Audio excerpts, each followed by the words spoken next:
In this micro-lecture, we'll compare two homepage designs and take a look at some simple things you can do to make your site more inviting to students. When you first get your Moodle shell, there's a template set up to help you get started. The keyword here is template.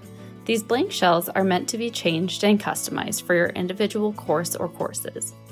In this image, I've built out an example that shows some things we often see. The default title of the course is long or unclear.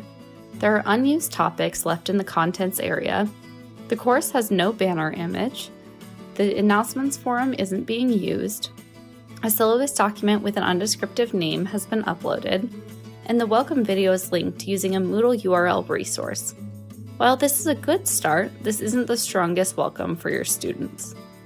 In this example, I've used the same content but formatted it in a way that would more effectively draw students in.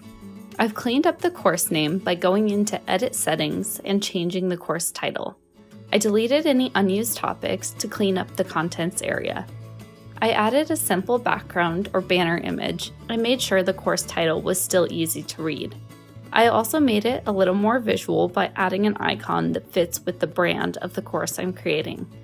Instead of linking to a welcome video using a URL resource, I've embedded this video directly into the course.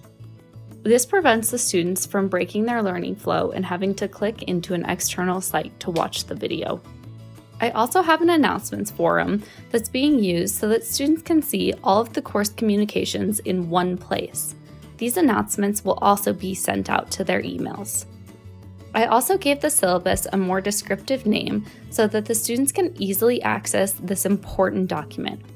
It's easy to see how these quick and simple changes made the course feel more welcoming and structured for students.